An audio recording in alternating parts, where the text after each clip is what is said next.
Well, I had intended to give you details of tomorrow's 11 o'clock offering, which is Crossing Continents. I'll give you that a little bit later. But first, we join Mary Russell and Sherlock Holmes for another adventure in The Beekeeper's Apprentice.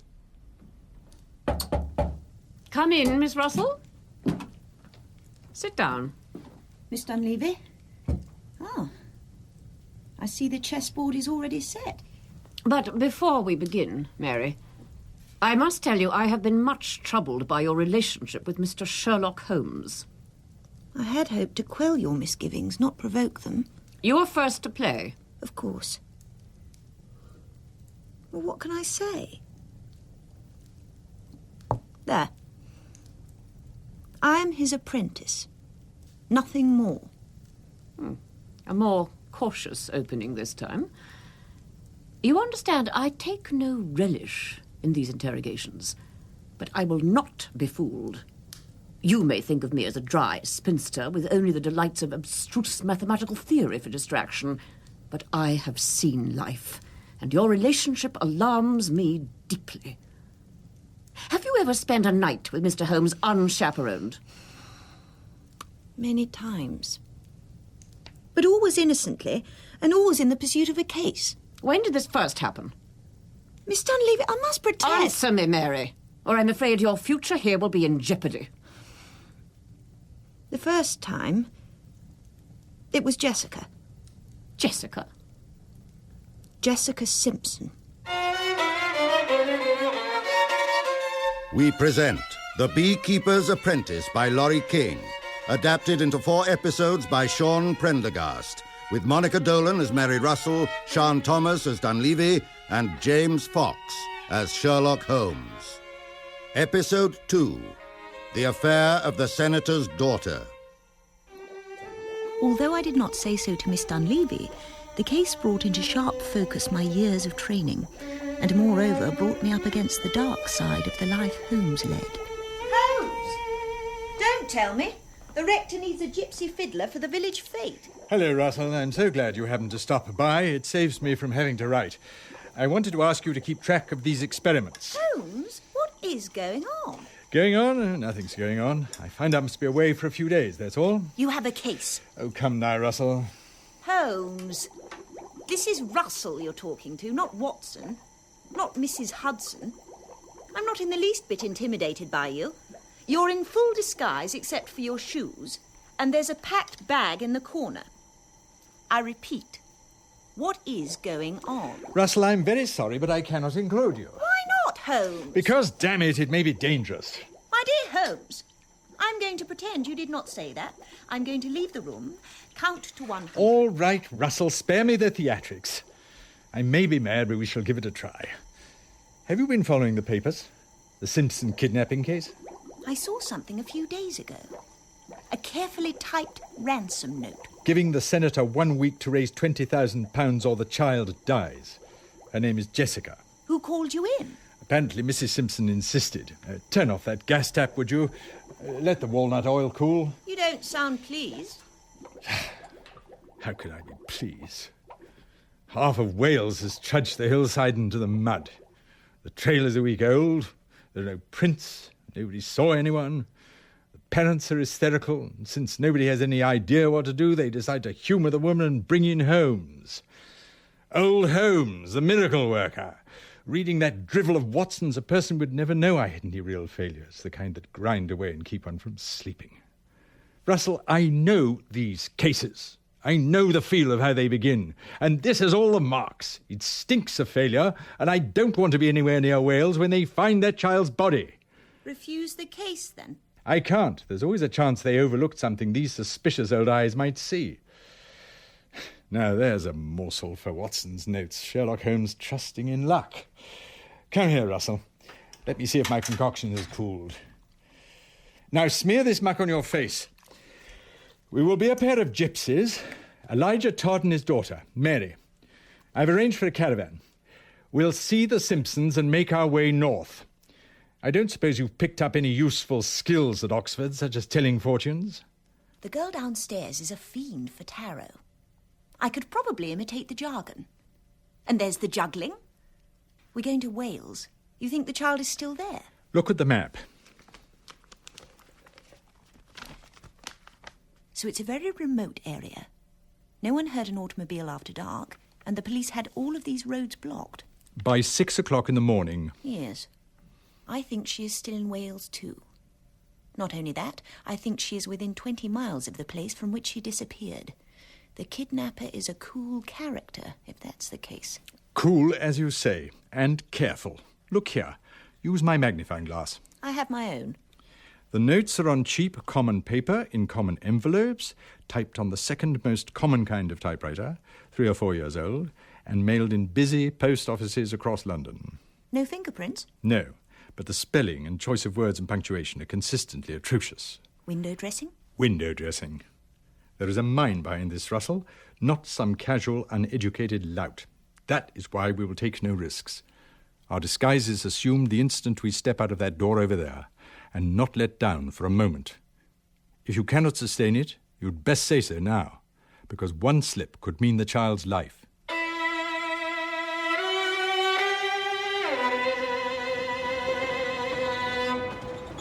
Russell, we're approaching Cardiff. We're going to have to split up. We have an appointment with the Simpsons in the office of Chief Inspector Williams at 12:30. It would not be the best of ideas to go through the front door, so we're going to be arrested. Fisticuffs. And don't forget, roll with the punches. For God's sake, can you not hang on to your bags? Dad, they was only trying to help me. Don't do that, man! It's simple, that is, hurting a child. She's no child, she needs some sense beat into her. That you will not, man, no. We're not having that. Let's to the station with both of you. We can see if that cools your tempers. Perhaps you gentlemen might care to check your pockets, see if there might be anything missing, isn't it?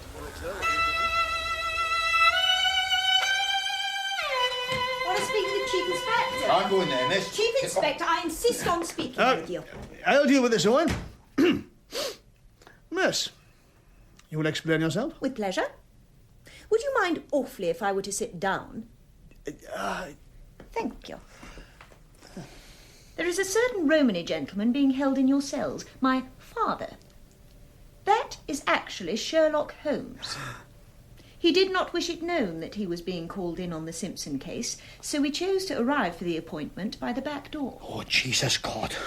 Sherlock Holmes in the lockup. Owen! Owen, damn you! Chief Inspector, sir. I want the gypsy they arrested down by the station. Now! Sir. If this is some prank... No prank. And who the hell are you? My name is Mary Russell. I shall be his assistant on the case. Assistant, is it? I've never heard it called that before. Chief Inspector wants to see you. You are quite to time, Russell. I trust they did not harm you. A few bruises, nothing more. Chief Inspector Williams, I take it that you have met Miss Russell. Mr. Holmes, this doesn't look good. Holmes, I think you would be better off alone. You will stay there.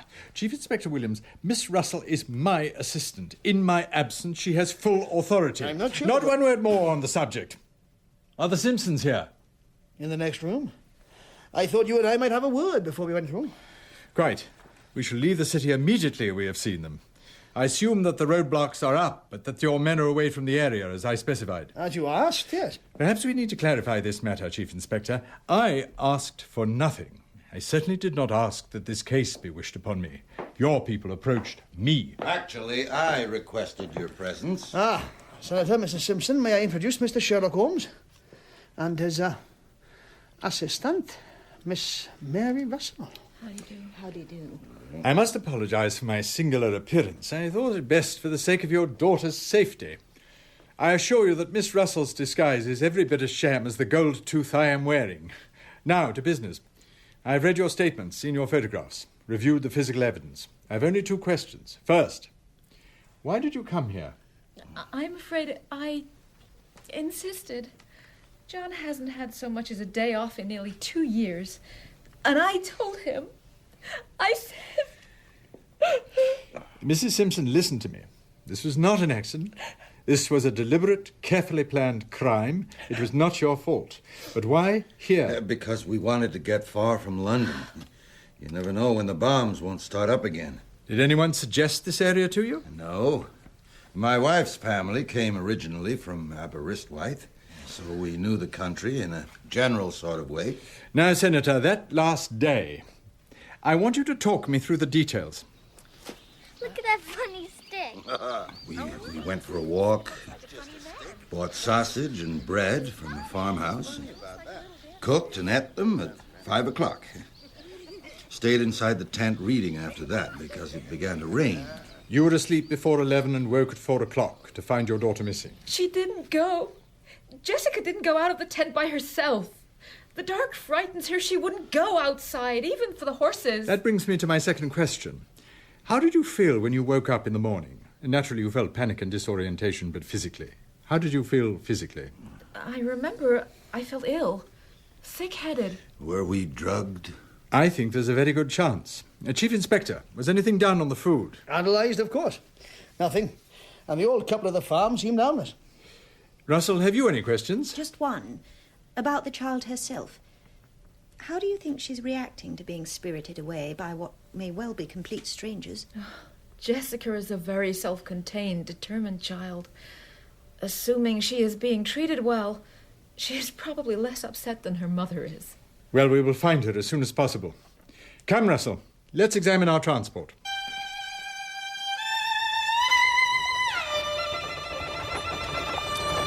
Gee up, lad. Good horse. Holmes, there's something I must ask you. I need to know. Is my presence an embarrassment? My dear Russell, to my considerable surprise, you have shown yourself to be a competent assistant. It is, I can even say, a new and occasionally remarkable experience to work with a person who inspires not by vacuum, but by actual contribution. Williams is a fool. What he and his ilk choose to believe is no concern of mine, and thus far it does not seem to harm you. You cannot help being a female, and I should be something of a fool as well if I were to discount your talents merely because of their housing. I see. I think. Besides, a renowned bachelor such as myself, you would probably be more of an embarrassment were you a boy. That was his exact phrase. A renowned bachelor. I see. So, in this wagon, once you were on the road, what happened between you at night? Nothing. Nothing? Do not take me for a fool. I don't. But I have taken your bishop. Oh. Very good, Miss Russell. I must be more careful. You say nothing physical ever occurred? No. There was no hint of such a thing. I had a nightmare. Holmes calmed me. I slept. And in the morning? We reached the senator's campsite and all was forgotten. Here, Russell, at the back of the tent. Look. See, just under the guy rope, a slit in the canvas. You expected that? A tube for sleeping gas? Right you be, Mary Todd. And look. This must be Jessica's doll in the long grass. Why don't you tell me what you saw that night, eh? It would save us a great deal of trouble. Would there be any objection if we took the doll with us, do you think? I shouldn't think so. Now, let us get the lie of the land. This way. If you were kidnapping a child, Russell, how would you get her away? Personally, I would use an automobile. But no one seems to have heard one that night. And it's a goodly hike to anywhere with a child on one's back. Horses. No one would notice one more set of prints with all these here. It's a sad state of affairs that when being confronted by a hillside, the modern girl thinks of an automobile. That was slow, Mary Todd. Theological training at Oxford is proving as destructive to the reasoning abilities as I had feared. Oh, Di, weren't my fault. I were looking at evidence. Harden the tea more. So, which way? Not towards the road. There'd be too much chance of being seen. I should go further away from the nearest village, I think. Along the hill. Or over it. Let us see what there is to find. I'll go up the hill. You take the base. A handkerchief. Was this an accident? Could she have been awake enough to drop it deliberately? Might a 6-year-old do that? I shouldn't have thought so. But look. That's my girl, Jessie. Your hair ribbon. Wait. Down near those trees. Is the ground scuffed up? Yes. Come on, look. And a button. she jumped off the horse. She had bare feet, although they had taken her shoes, and they had not bothered to put them on her. Her hands were not tied. Here, you see the short parallel lines, her toes, and here, the longer lines that draw together. Her fingers made those as she gathered herself off the ground and sprinted down towards those bushes. She made it this far before they caught her by her nightdress, which popped the button, and by her hair, which was, of course, loose from having the ribbon removed. Dear God, I hope they didn't hurt her when they caught her. What was the moon doing on the 12th of August? 3/4 full, and it had stopped raining. She may have been able to see well enough to tell when the path split. Or maybe she was trying to make it to the trees. In either case, we know where she's come. Quite a child, our Miss Simpson. But I doubt if there'll be any further signs. It is unlikely. But let us be thorough. Then back to the caravan, Mary McGill. A bite of lunch, and the gypsies will resume their itinerant musicale. This is our route. The campsite here, and the trail going away, roughly along this contour line. From here, where? She had to be inside Russell before light, in a building or a vehicle. But not under the ground. I think not. Had they intended to kill her, surely they would have done so when she tried to escape, to save themselves further trouble. Holmes. What is it, Russell? Oh, nothing. You just sound so callous. You prefer a surgeon who weeps at the pain he is about to inflict? I should have thought you had learned that lesson by now, Russell. Allowing the emotions to interfere with an investigation can only interfere with the surgeon's hand. Now, assuming the child was taken as early as midnight and it is light by 5 o'clock without an automobile, this is the limits that they could have ridden approximately here, within this area. A place where a telephone is to hand for instruction. There are only 4 small villages in that direction. Then climb aboard, Mary. We must put on a show at every pub and gather what information we can. Come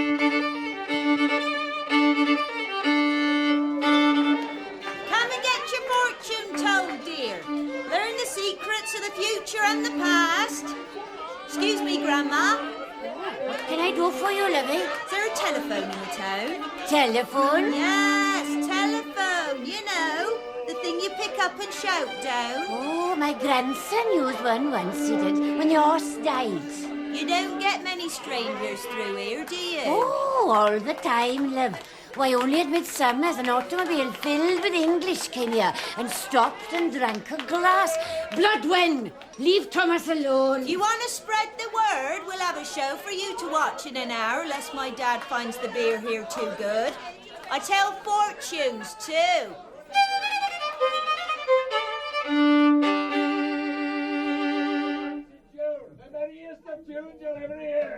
Holmes? Ah, me own sweet girlie. Have you seen what I done with me fiddle? On your toes, Russell. 2-story White House, half a mile north, plane tree in the front and another at the back. Hired in late June. 5 men living there, perhaps a 6th coming and going. I'll make a distraction at the front of the house in 50 minutes. You make your way, carefully mind you, round to the back and see what you can without getting too close. Black your skin and take your revolver, but use it only to save your life. Take your revolver, but use it only to save your life? Tell me you did not go. How could I not? I took a final glance round before shutting down the lamps, and the rag doll caught my eye. On sudden impulse, for luck, I pushed her into a pocket and slipped out silently into the shadows. I crept up the road, but met no one and was soon squatting down among some bushes. I listened. Voices downstairs, 3 men, possibly 4. I noticed the house had a light on in an upstairs window. If only I could gain height, I might be able to see through a chink in the curtains. The thing to do was to climb up onto the adjacent tree and peer through the curtains. And the fates were with me, because I saw against the pillow a small head with auburn brown hair gathered into a rough plait. Jessica Simpson's hair. You had found her? It was then the idea hit me. What if I did not wait for Holmes to effect the rescue? Madness! To take a child's life into your own absurdly inexperienced hands? How else could we do it? if not through the dark window with the distraction out in front. Holmes could climb the tree. Holmes? Approaching 60? And becoming just the least bit hesitant about risking his bones? I have moved. Pardon? The game. I am challenging your queen. Oh. The game can wait. What did you do about the child? My mind veered wildly, and I wished to God that Holmes might miraculously appear beneath my feet and take the choice from me. Somehow, Holmes had raised the drunken mob as a diversion. At that moment, I saw a figure lean over Jessica. Then he turned towards the noise and left the room. Had it not been for the vision of his broad back going through the door, I would never have done it. I stepped with one foot from the branch to the window, took out my pocket knife, slipped open the window and climbed inside. Jessica, don't be frightened. Your mama and papa sent me to bring you home. We have to go right now. I can't. I tried to get away, so they fastened my leg to the bed with this chain. Just a minute, Jessica. Here, you take the doll. I knelt to examine the ankle cuff, which was fastened at the other end to the leg of the bed. I could see only one option given the time, and could only hope that I didn't break every bone in my foot. I hoisted up the end of the bed, balanced my weight on my left leg, drew back my right foot, and then straightened it out explosively. Hang on really tight, Jessie. Where are we going? Back out of the window and down the tree. Come on. Russell! Over here, Holmes! I got her! I got her! Thank God! Thank God!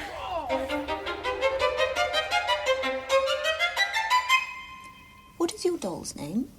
Her name used to be Elizabeth. Used to be? What is it now? Mary, Miss Russell. Jessica, I should like it very much if you were to call me Mary. I never had a sister, Jessica. I had a brother, but he died. And my mother and father died too, so I don't have much of a family anymore. Would you like to be my sister, Jessica? That's it, cry. The men who took me, I do hate them. Mama says I don't, but I do. If I had a gun, I'd kill them all. Do you think you really would? Maybe not, but I'd want to. Yes. I'm glad you wouldn't shoot them, because I wouldn't want you to go to jail. But you go ahead and hate them. I hate them too. And do you know what I hate them for most? For taking away your happiness. A 6-year-old girl oughtn't to be frightened of people. Mary, sometimes when I wake up, I think I'm still in that bed. It's like I can hear the train rattle when I move. And even during the day, sometimes I think I'm dreaming. Do you know what I'm talking about? Oh, yes, I know that feeling, Jessica. I know it very, very well. I got away, but I slipped and fell, and he caught me again. And after all those days went by and nobody came, I thought maybe, well, Mama's gone away home to America and Papa wouldn't want me back. Do you talk to your Mama about it? I tried to yesterday, but it made her cry. I don't like to see Mama cry. No, she's been upset, Jessie. But she'll be better in a few days. Try again then, or talk to your father. I'll try. Do you trust me, Jessie? Yes. Then listen to me, Jessica Simpson. You did everything you possibly could, and you did it perfectly. You left your handkerchief and your hair ribbon for us to find. Like Hansel and Gretel? Exactly. You tried to get away, even though they hurt you for it. And then when you could do nothing, you waited for us. And when I came, you acted like the intelligent person you are, and you're going to have to be brave and intelligent and patient for a while longer, and wait for the anger and fear to settle down. They will. Not right away, and they'll never go away completely, but they'll fade. Do you believe me? Yes. Good. It's right to be angry when someone hurts you for no reason. But do you think you can try not to be too afraid?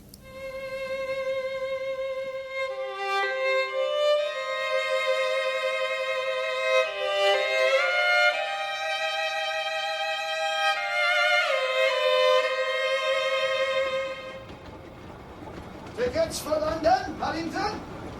Holmes, you did not wish me to join this case. Do you now regret I did so? I was indeed filled with a singular lack of enthusiasm. I work alone. I always have. Even when Watson was with me, he functioned purely as another pair of hands, not in anything resembling a true partnership. You, however, well, as it happened, by failing to give you even the responsibility for creating the necessary diversion, I paradoxically presented you with the opportunity of independently solving the case. I'm sorry, Holmes, but as I was... For God's sake, Russell, don't apologize. You made the correct decision. It was, in fact, precisely what I myself might have done, given the circumstances. Holmes, Yes, Russell? is it always so grey and awful at the end of a case? Not always. Just usually.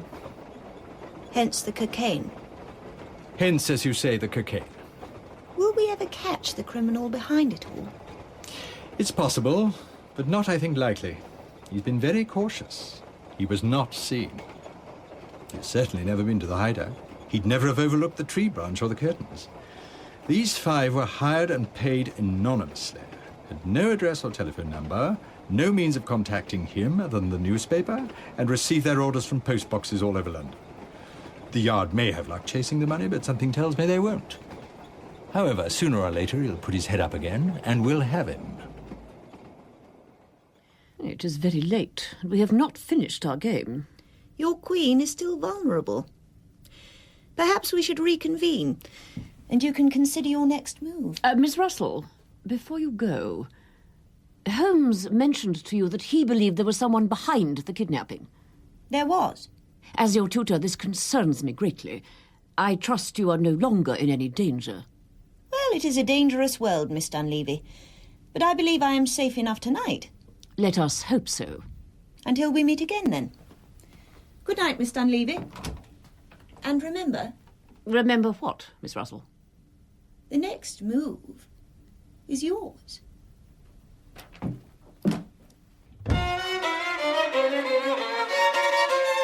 In The Beekeeper's Apprentice, Mary Russell was played by Monica Dolan, Sherlock Holmes by James Fox, and Dunleavy by Sian Thomas.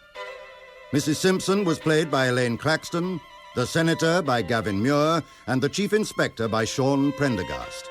Jessica Simpson was played by Hannah Kaufman. All other parts were played by members of the company. The